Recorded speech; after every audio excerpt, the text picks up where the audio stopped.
Couple of important things this week. One thing that would be really important would be, all right.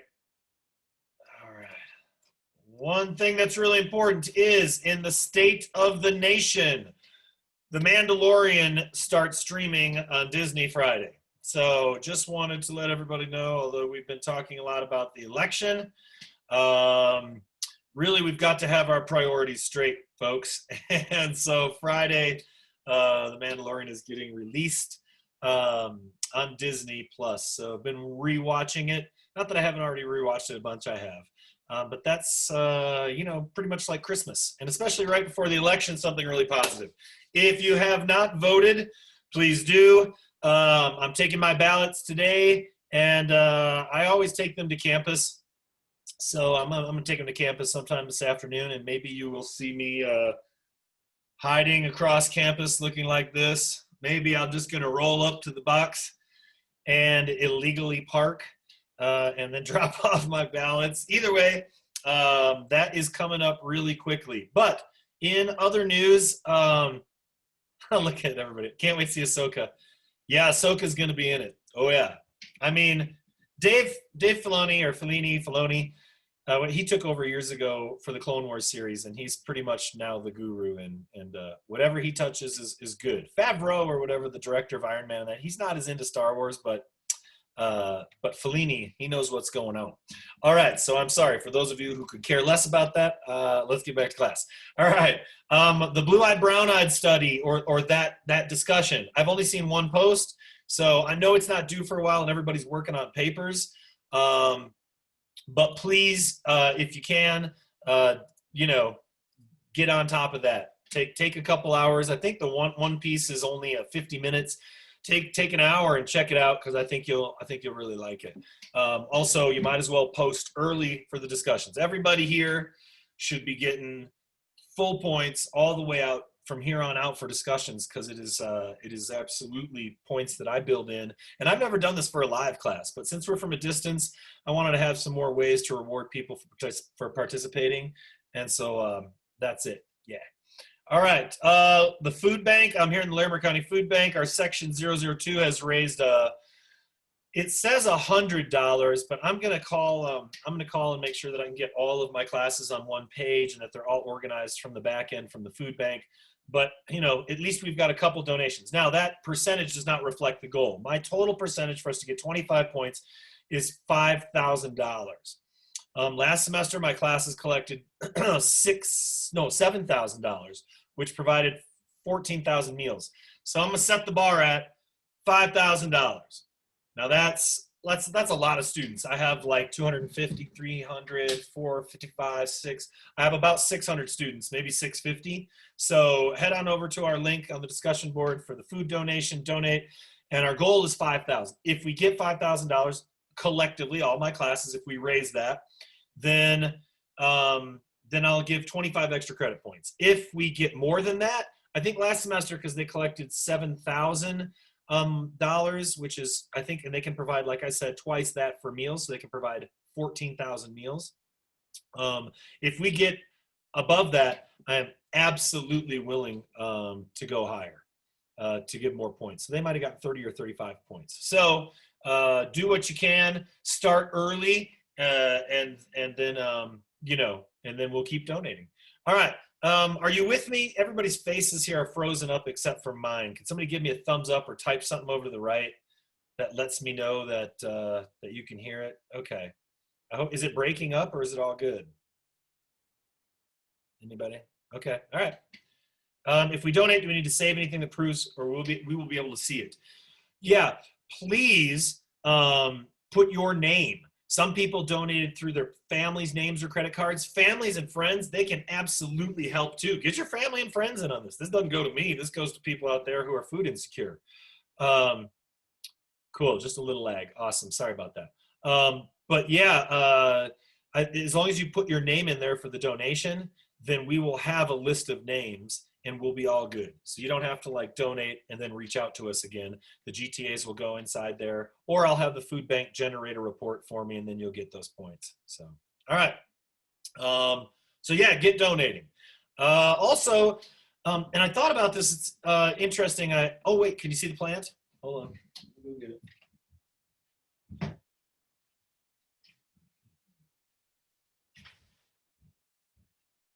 Yep, that's better. Much better. Good. Um, also, I'm going to put up a link maybe at the end of class today, just in our discussion thing. I've been playing in the same band. I've been playing in a band since I was 15, 14, and my dad used to chaperone us. And I play in a band here in town for the last 15 years, and we're releasing an album called More Than Ever. And it's pretty awesome. So we just released the single on YouTube. Well, we released it like across the board on like every different platform, which whatever. But I could put a YouTube link in there or sometime, maybe this week or maybe today if I remember, if we have time. That way you can listen to some of the music, something that I do. All right, everybody, any questions moving forward? And I take this moment if, I think the band has all of that, Instagram and all of that. I know the Facebook thing pushes out stuff through Spotify, all the musical platforms. Yeah, we have an Instagram. Yep. I guess. We do not, however, have a TikTok. I'm a little suspicious of TikTok. I don't know. Anyway, the name of the band is Musketeer Gripweed, and nobody spells musketeer anymore. All right, let me write it up.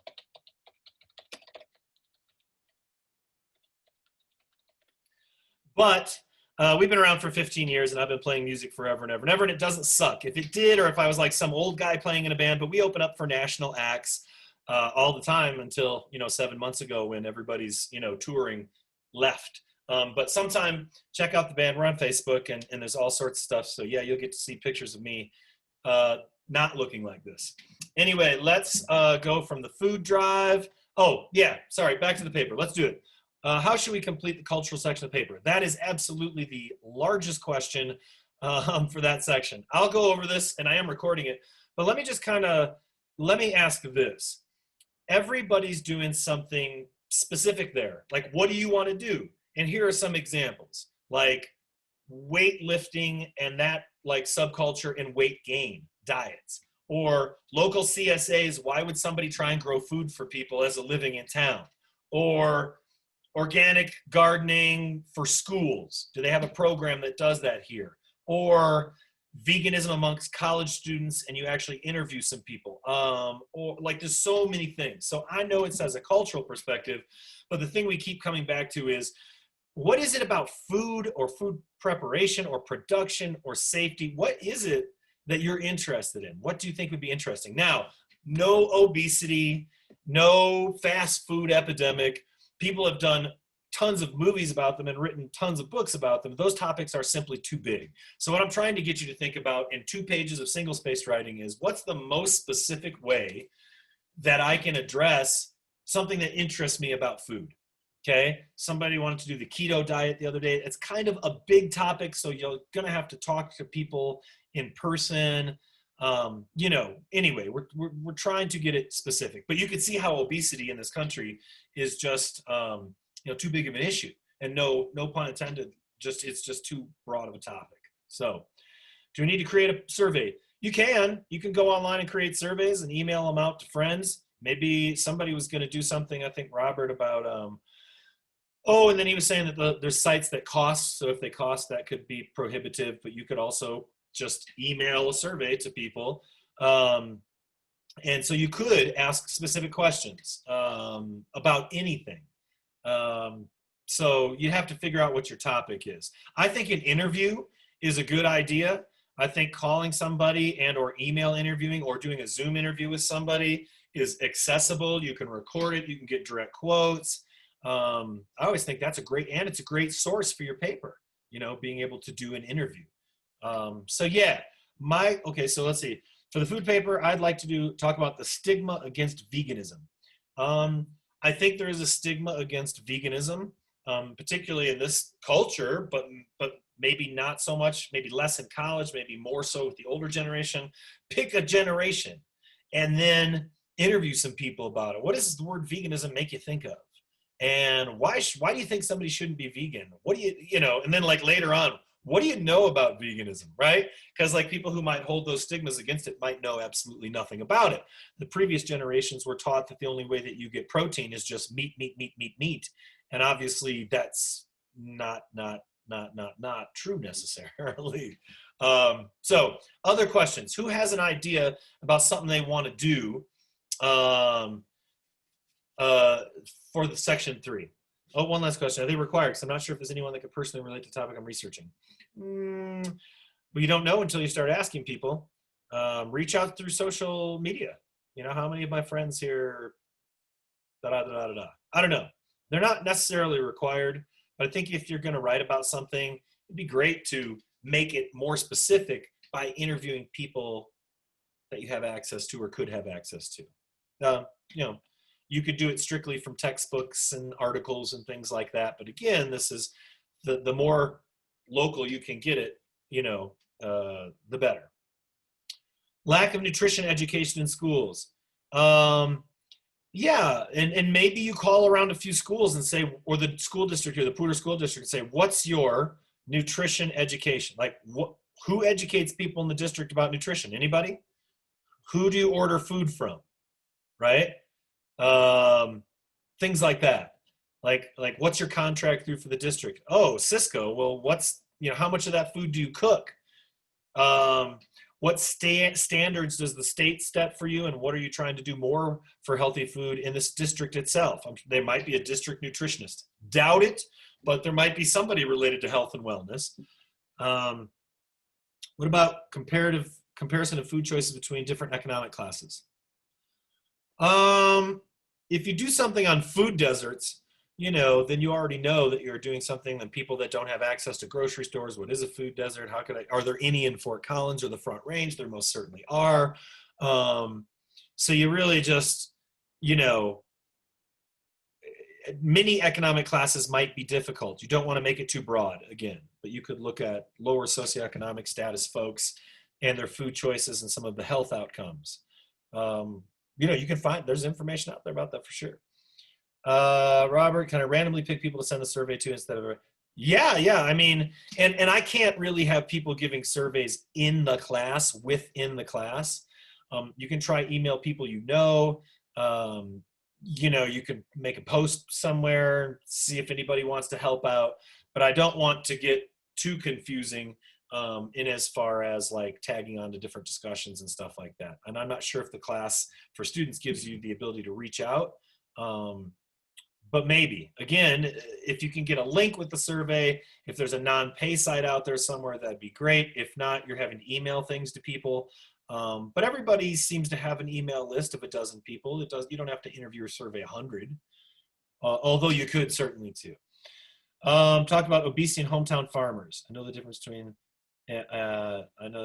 those foods.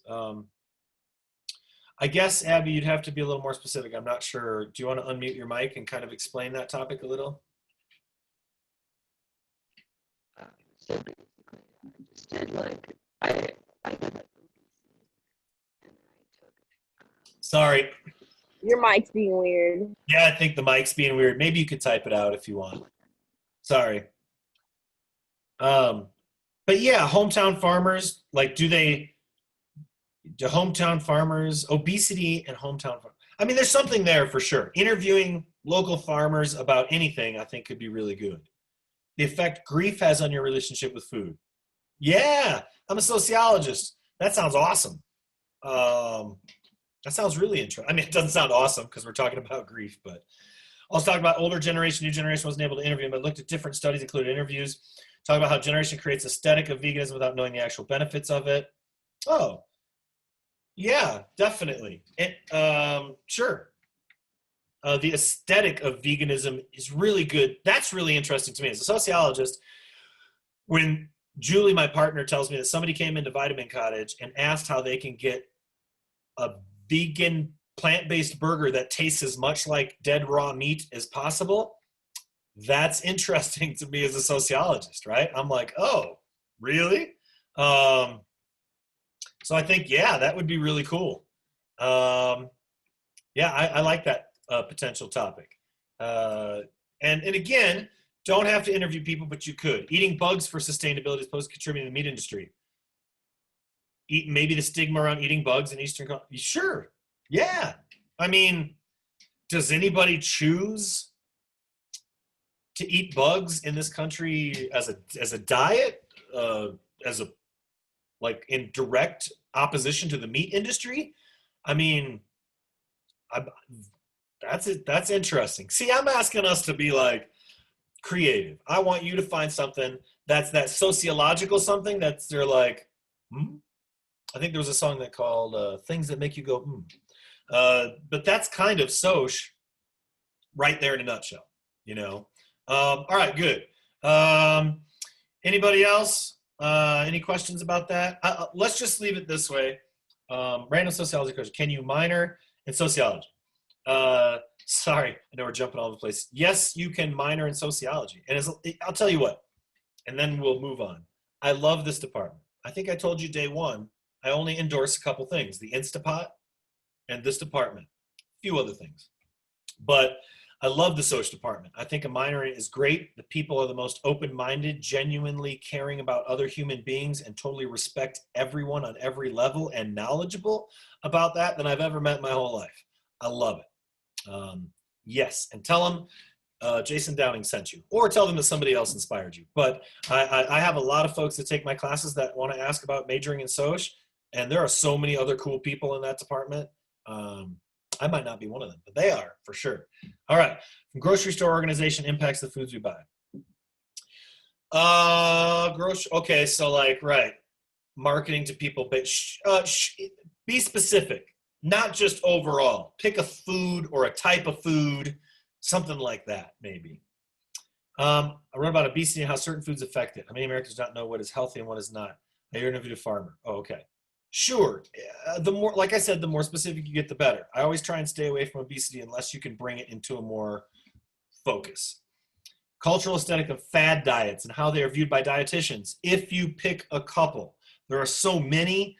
Maybe you talk about or mention several fad diets, but then you really hone in on one. Potential cultural society reactions to the introduction of lab-grown meat. Yeah, I don't know. Yeah, that sounds interesting. I think that there's got to be a lot of articles and some scholarly things written about it at this point.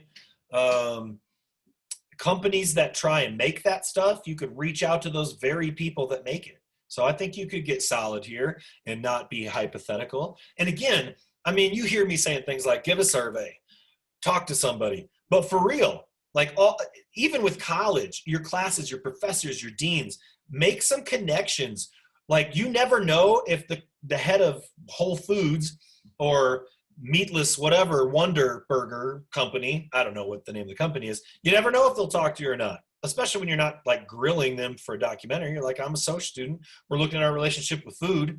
Can the head of your company tell me something about your product? I mean, you could get and reach out to and get results from or responses from people you'd be surprised. I mean, I always recommend emailing the author of a textbook. Email the author of our soc book sometime. Like, I've gotten responses back. Anyway.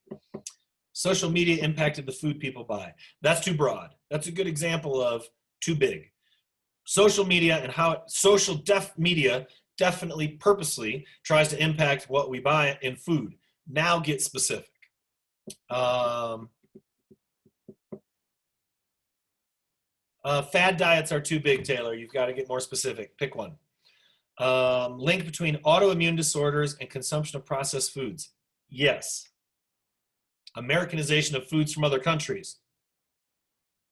Like sushi, and then now what we call sushi at King Super. Sure, but the Americanization of foods. Yeah, and again, pick a couple, but you can talk about it as a broad topic and then pick something of food or foods that have really been Americanized. And then talk to people of different ethnicities, like who make the legit that, if you can, right? And then talk to other people that don't know, or that's not their cultural food. Misconceptions about the Mediterranean diets. I don't even have a conception of it. So sure, if there are common misconceptions, then yes. Stigma around GMOs. It's a big topic. That's a big one. Yeah, you'd have to look a little bit closer. I like something going on there, but you have to look a little closer. Benefits of going vegetarian in our growing agricultural market. Too big. But that doesn't, sorry, got to X out my phone. But benefits of going vegetarian in our agriculture market. You know, like the environmental benefits of veganism or vegetarianism, still very, very broad. Pare it down. Related to how Americanized Mexican foods, how people tend to dislike legitimate Mexican. Yeah. Like what happens when people get used to the Americanized version of a food and then the legitimate thing is like, that doesn't seem as good. Oh, I like that. COVID has contributed to stigmas and racism towards Asian foods. Oh, maybe. Yeah. I mean, if people are addicted to Asian foods, are they really not going to, are they going to be racist and still go get their Thai food? Probably. That might be interesting.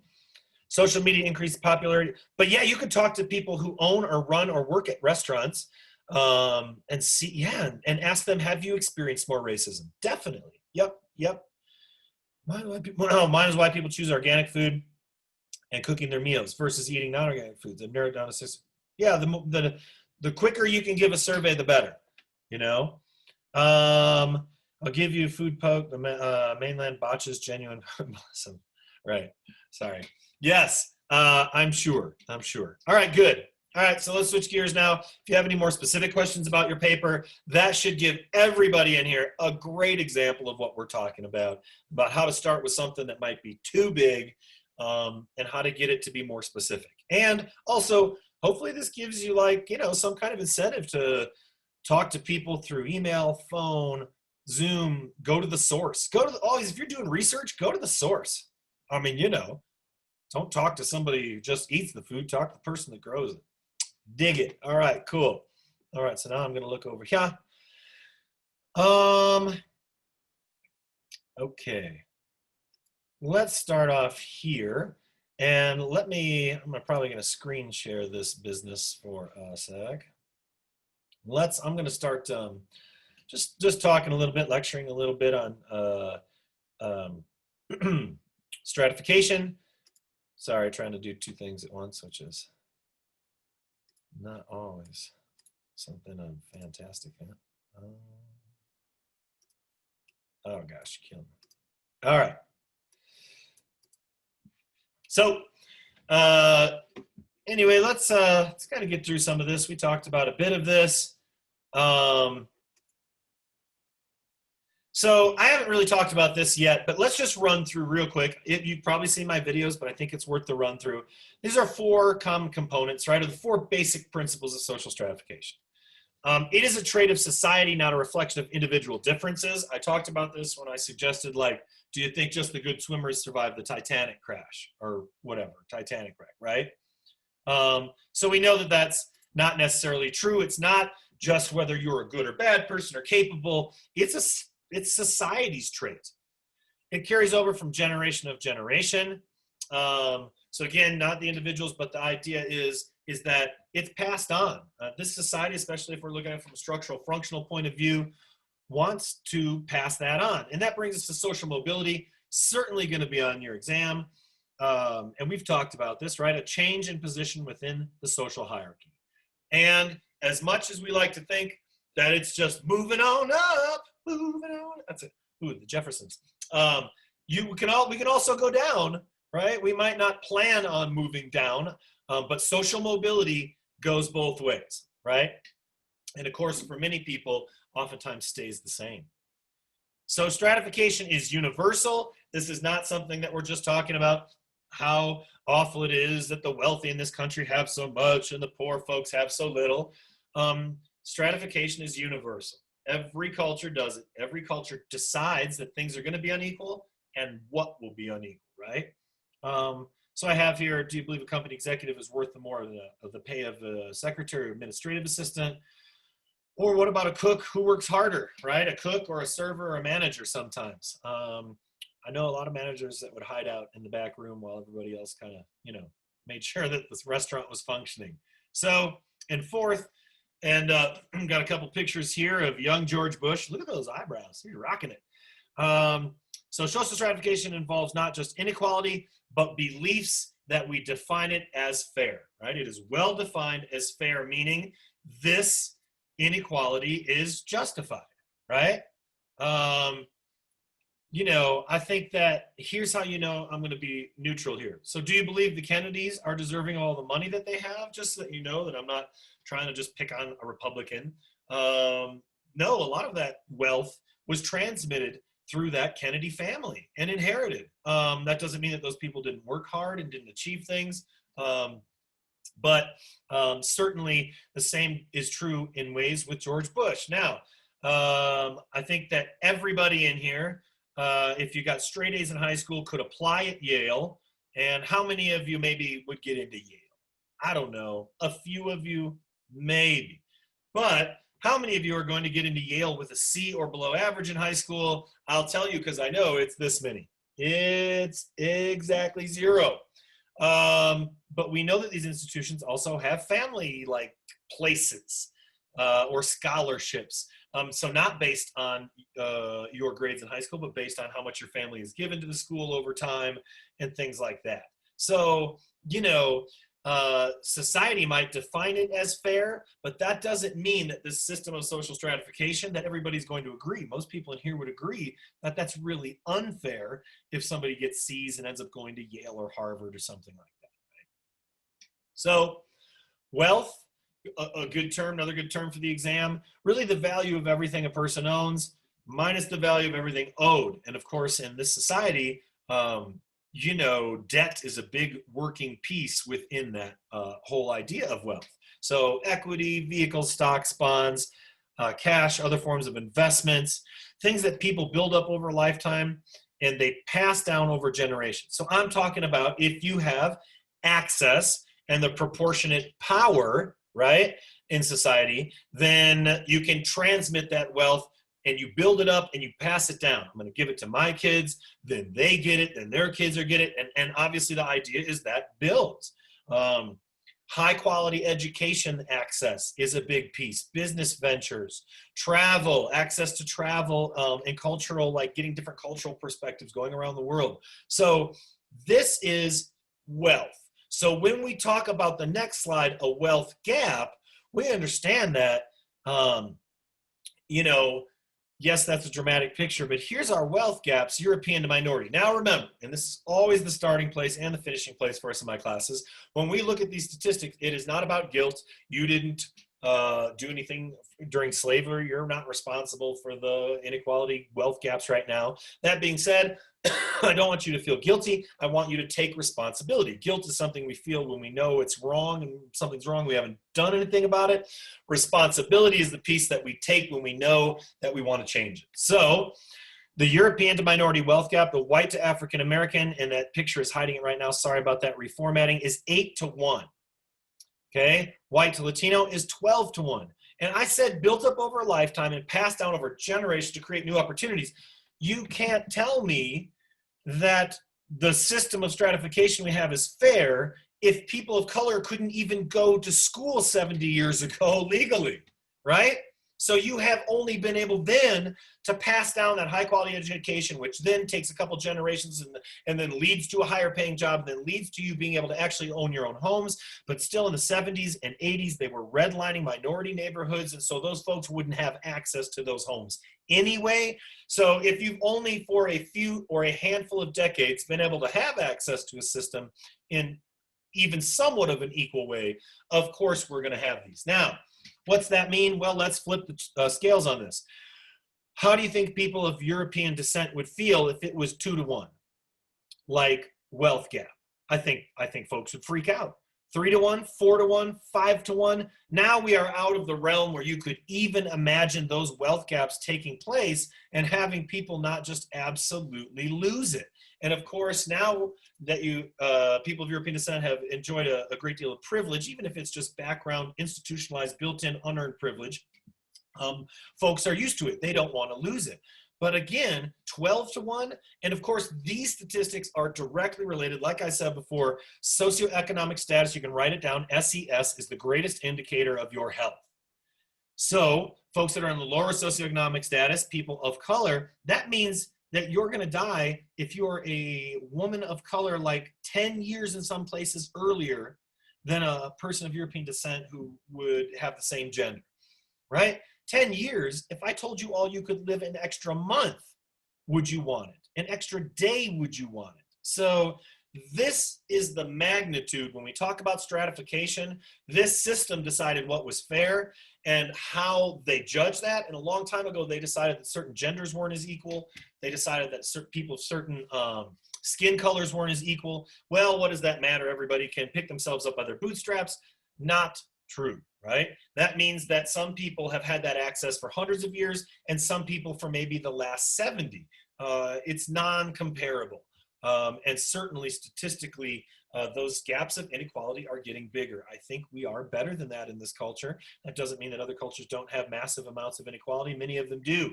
But it means that I think we can do better. So it's an understatement to say many do not have the same opportunity when obviously these gaps are purposeful. You can do something about the gender pay gap. You can do something about how much people make who are minority folks who have typically been paid much less. And we can change and look at the value and the changing value and status of certain jobs, which I've asked those questions through Top Hat. So, all right, let's pause this for a second and let me head back to that. Get up here and shrink it down for a second. Sorry, everybody. Let's go back to Top Hat. So, do you believe in the American dream? All right. So I said American dream, and when I say it, I know it's vague, and that's vague on purpose, right? Because we all have a different idea, but I also think that we all share a collective sense in this culture of what the American dream is. So let's go take a look at, do you believe in the American dream? We had 73 people chime in. 47 said yes, 24 said no, 2 people said C. Oh, right. So tell me, why did you choose what you chose? Okay. Do you believe in the American dream? And I don't want you to type it. Let's see if you can unmute your mic and talk it so that this is more personable than just me reading from the right. What do you think? Why do you believe in the American dream, or why not? Even if you didn't answer on Top Hat, yes or no, what did you answer and why?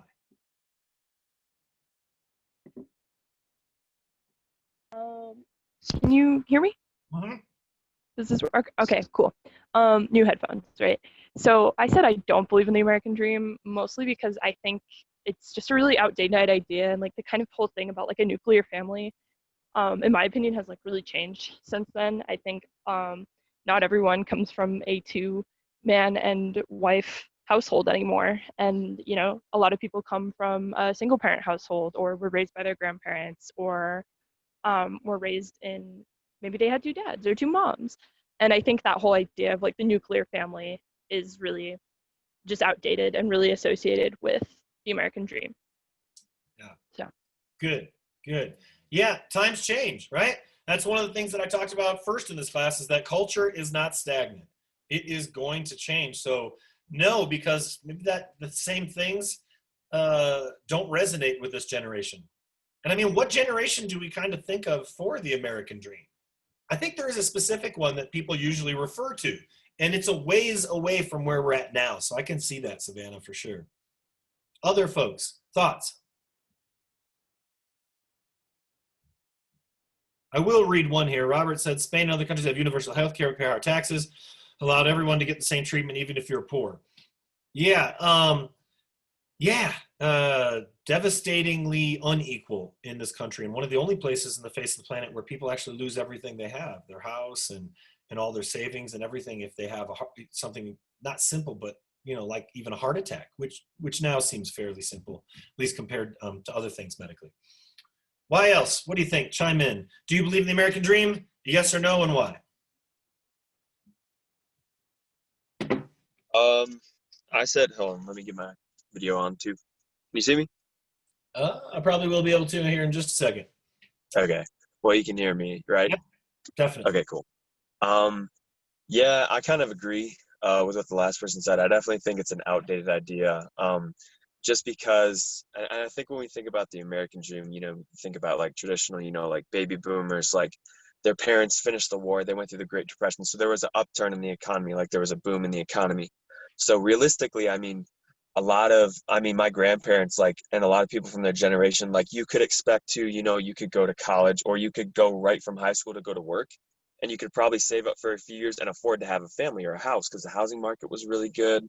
The job market was booming. Like, there was a big upturn Right. in the economy after the war, because it hit a low and then it went right back up. And I think, that ideal kind of came. I mean, it's been a long time thing in America, even since like the 20s and before. But I think it was especially, perpetuated in that generation, just because everyone was, that was the thing they were doing. Get a house, get a wife, have a family.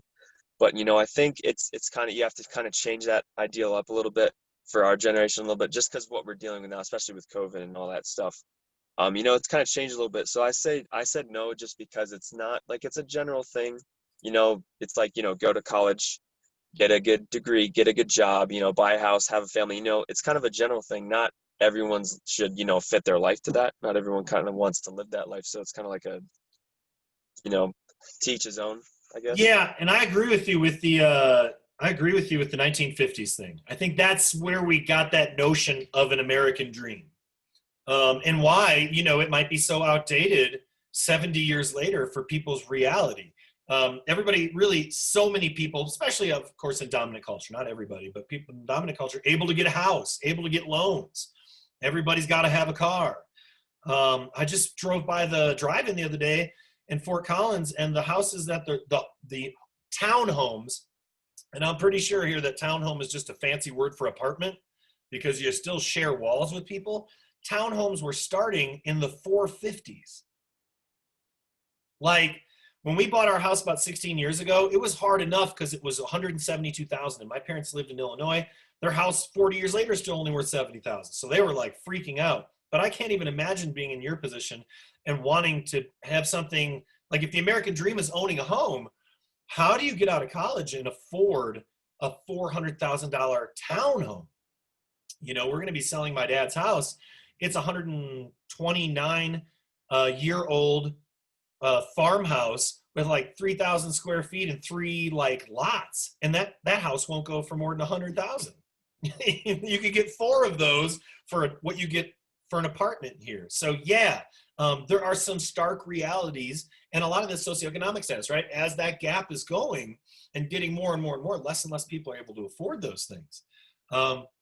House in my neighborhood infested with rats that's selling for 500,000. I'm assuming that's here in Fort Collins or in Colorado somewhere. Yeah. Okay, so why else, yes or no for the American dream? And more people answered yes. We've heard from some no's. So, why yes as well? All right, Abby, I can't. Oh, go ahead. Sorry. Go ahead. I was gonna say, I personally said yes. I believe in the idea of the American dream and like the basis that if you work hard enough, you can improve your life. But that being said, I feel like it's almost guaranteed or predetermined by your race, gender, sexual orientation, your socioeconomic status, like all of those factors, how far you can improve your life or where you can get to because of just all of the inequalities and just the history of oppression built in those things. It's, yeah, you can improve your life if you work hard enough, but like by what margin is like a bigger thing. Right. Good. Yeah. Yep. So how, what margin and how is that going to be for folks? Another good comment here, people had to babysit, do these other things just to get through college. Now they both have their businesses. So I can see somewhat of a dream there. Maybe it's more outdated. I mean, people are still working really hard. In the other day we talked about maybe, are people really taking advantage of those opportunities? I mean, maybe some of it is it's still there. There's barriers, and maybe some of it is people just aren't going and getting it or after it, and that's one of the barriers. Interesting. In other countries, you actually have to own land you live on, and you only pay taxes once, like Costa Rica and Italy. Things are much cheaper over there. Yeah. I mean, there's a lot of things about our economic system that are that can be seen through the conflict perspective and inequality for sure. And then I think there's some things that I can see through the interactionist and also through structural functional, though sometimes not as many when the inequalities are so pronounced. But again, like I said, there's also that element of some people are just not going to stop. They're going to go get what they need to go get against all odds. And those folks, of course, should not be, but are generally the exceptions. Yeah, good. All right, let me go back here. And what did people say? What is the American dream to you in order to, okay, freedom, 13, success, opportunity, happiness, hope, family, unrealistic, successful, money, being able to support your family, happy, sham, distant, misunderstood, perseverance, determination, happy, growth, self-produced success, white, imperfect, boom, basic, peace, privilege, work, non-existent, dedication, working hard, hard work, unfair, picture perfect, options. Ooh, I like that. All right, so let me head back here and I'm gonna do a little screen share again and way up. So let's get back here. Obviously, we could talk about different systems, but the ones that we think of most often might be a caste system and a class system. We, of course, are in a class system here in the United States. Stratification is based on both birth and individual achievement. Stratification, a caste system based strictly on ascription, which is birth. So two great definitions for us here, social definitions, important: achieved and ascribed status, right? So achieved linked to the acquisition of socially valued credentials or skills. And I did ask some questions. Who's got more worth or value to our society? A brain surgeon, a janitor, a whatever, teacher, whatever, artist. So achieved, you go get it, right? And also, you know, acquiring skills that aren't just skills, but socially valued skills. That might be sociology degree. It might be learning how to fix Harleys. And ascribed status linked to characteristics that cannot be altered. Generally speaking, ascribed, you know, race, gender, and to a certain degree, yes, those could be altered, but things that you get at birth and things that you did not choose, right? So another way to say that. And, you know, some of those things obviously are changing, hierarchical positions of social categories, but they change slowly over time. There are moments when our society experiences pushes of great change. And I really hope that we're in one of those moments now. I hope that we are in a big change moment for equality for people, for a greater share of democracy, for all sorts of things. But generally speaking, if we look at characteristics of stratified systems, you know, that's going to happen slowly. So not just caste system and not just class here, but here we talk about, or at least another system of stratification, slavery. Some people are just owned by other people. That is, you know, there's a sex slave trade that is growing, and that's a huge concern. We could look historically at the reason for the Civil War, and it's not states' rights, it's slavery and the ability to have to own slave and get that free labor. And so past, present, or future, we still haven't been able as human beings to phase that out. How can we, you know, sociologists don't want to just know that. We want to say, oh, slavery still exists. What can we do about that? You know, where is that a problem for society? Who does that impact? Things like that. All right, do you believe in the American dream? So I'm going to pop back here, and I did describe what everybody kind of said in one word, but here's our collective piece, and I think that this is a good collective definition. The belief that if people work hard and play by the rules, they will have a chance to get ahead. So based on the assumption that people in the United States have equality of opportunity regardless of race, creed, color, national origin, relationship orientation, gender, or religion. So I think that we can kind of collectively agree on that. Meritocracy, social mobility, these are all good terms to know for the exam, right? Social mobility, we already talked about. But here's one, and it might not be a ladder. I've talked about our stratification as a ladder. A better visual for it certainly would be a teardrop, where you've got a very tiny amount on the top and it kind of, you know, necks around there. And then all of a sudden we've got a majority of folks. So that's this modern capitalist sort of thing that we have going on in our own society, right? Economic position in society is how we look at that. Differences in income, differences in wealth, differences in occupation. And of course, we look at what's, you know, the access and power that's then relative to attaining those positions. Life chances. Now, this is why I love sociology.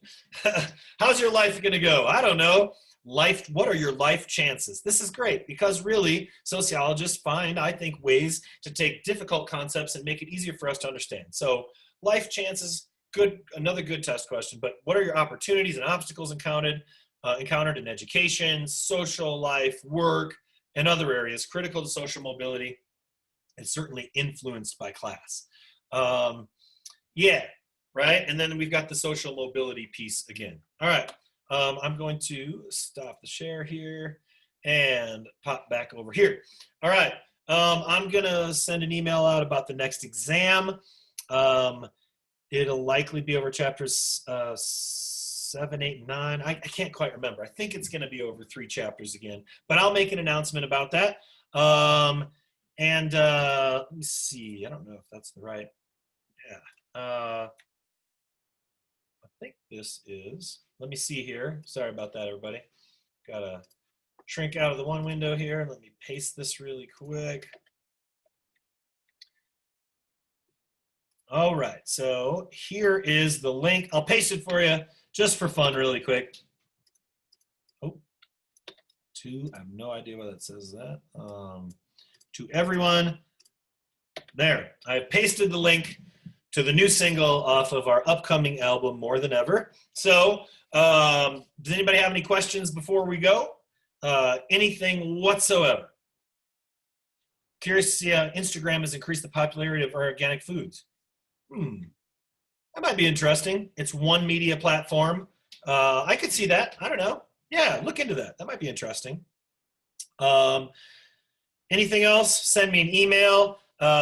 Who did I vote for? LOL. You know I'm not going to tell you who I vote for. But as a sociologist, I am really excited because I think I said before that only like 18% of people like 18 to 22 or 25 voted last time. Abysmal. Already the numbers are like tens of, if not hundreds of thousands of people more have voted early in your age group. And I was looking for the graphic. I just saw the graphic the other day in these key states. It's awesome.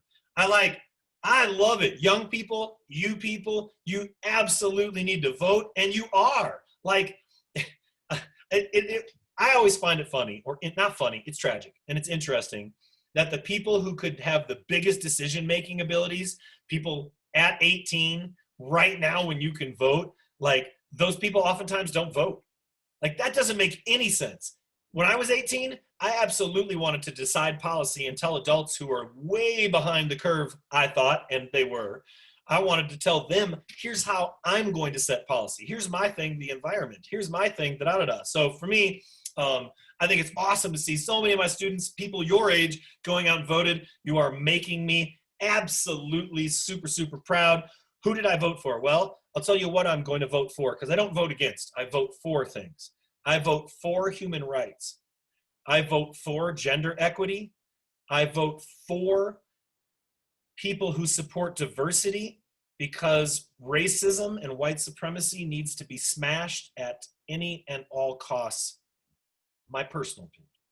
So, but I do have my ballots, and I'm going to go down, and I will probably even take a picture. I'm going to try and resist showing that on Facebook, but I will at least take a picture of it, because I know Julie wants to know when I drop those off today. So I'm going to go do it. Yeah, register before 18 to clarify. Oh, now switch back into class. Research a single topic for the perspective. Yeah, you can reach out to me about that through an email with a more specific question. Awesome. All right, everybody, be good people and do good things. And yeah, I put the internet link up there, so go listen to a song. I'm the singer of the band because I like to talk. You already know that. Take care, everybody. I will post this when we are done. Have a great day. Peace. And yeah, go do you thing. Be good people and do good things. I'm going to go eat some Thai food.